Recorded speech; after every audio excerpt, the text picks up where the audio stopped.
All right, everybody, welcome back. Depression is something that all of us face at some point, so we are very pleased, privileged, and honored to have Dr. Neil Nedley and Erica Nedley here. They are experts on the topic of depression. So, Hafaday, welcome to Guam, and we're very happy to have you here. Thank you. It's our first time here, and it's great to be here. Well, hopefully it's going to be the first of many.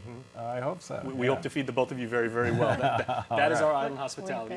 Well, great. And we greatly appreciate the knowledge and the expertise that you are bringing here to our community. So, if you can, maybe just give us some context about the message that you're bringing and what you're talking about. Well, the message is the brain can change, and depression and anxiety is at an all-time high, not only in the United States but also in Guam. The suicide rates here are actually 50% higher than they are in the U.S., and in the U.S. they're at an all-time high.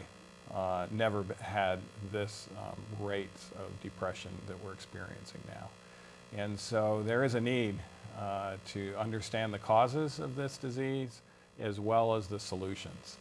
And no matter how bad a brain is, it can change because our brains are blessed with something called neuroplasticity, and that means the brain can change in positive ways as well as in negative ways. And if we understand the principles behind that, what a difference it can make in a matter of a few weeks. Okay, so doctor, this literally is a pro-con existence, because if you may be doing very perfectly well at this moment, you may have like a great job, perfect marriage and everything like that, things may happen, you can develop what we now know as clinical depression. Likewise, if you were going through something, there are ways to make you better, and you can beat this. Exactly, yeah, we're all prone actually. There's some people that say, I've never had depression or anxiety, I don't think I'm ever going to have it.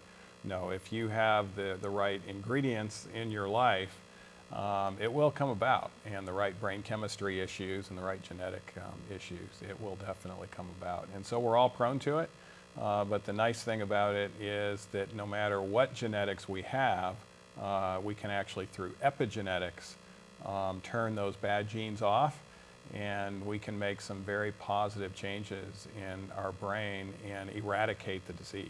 Now there is the key point, doctor, because Erica, I'd like your input on the power of positive thought. Like I come from the world of sports where people say, it doesn't matter if you're a little guy and, you're too small, you're too slow, you're not talented enough and everything like that. If you think positively, you can literally move mountains. We have 4 boys, and we dealt with that as we raised them. Aha, yes. So you always have to be in encouraging, positive, you can do it. So I'm sure that was positive thinking for your boys, and as well as a test of patience for you as parents as well, with 4 young boys. Yeah, absolutely. Okay, I like that epigenetics angle, doctor. So is it a combination of medicine plus things that you can internalize and things that you can do? It literally is a mindset that you have to break, right? Yeah, there is a mindset that we have to break, but brain chemistry can help us break it better.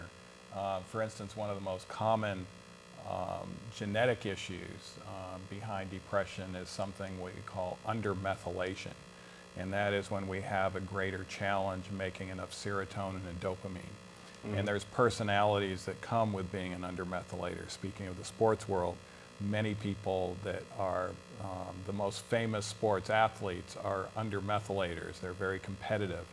With undermethylation, you're competitive. You have to get an A. You have to win.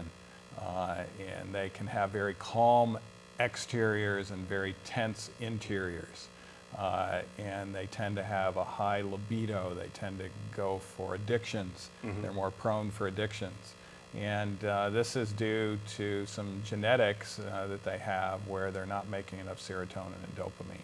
Now, the nice thing about that is that we can actually, through light therapy, the right type of physical exercise, the right type of nutrition, actually turn that bad gene off, so they'll still be able to be successful competitively, but now emotionally they don't have that anxiety anymore, they don't have the depression, and their social affiliations improve significantly as well. Erica, how about stress conditions? A lot of people, they really get into work, they take on a lot of responsibility, they're their own worst enemy when they're saying, oh, I've got a deadline, I've got to do, rather than saying, I'm going to work to succeed, I'm going to work to not fail.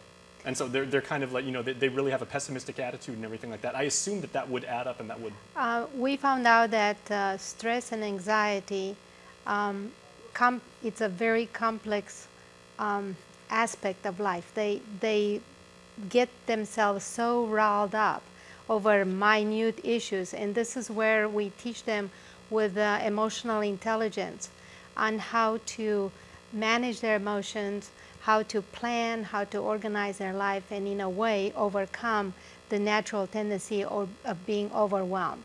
Organizing their time, organizing their space of work, it can really help calm their emotions. Mm-hmm. Okay, so I know Monday you'll be presenting, or you'll be present at 11:30 in front of the insurance group, as I understand it. Mm-hmm. Insurance, certainly an industry where high stress and perhaps even depression, are they prevalent in that industry? Oh, they are. Yes, absolutely. Very stressful line of work. Yes, yeah, and of course with the medical insurance side of things, there's going to be a desire to produce a little paradigm shift in regards to reimbursements and what they pay for. You know, they'll pay for things like you know, shockwave treatments or $200 a month medication that might have a 20% chance of improvement.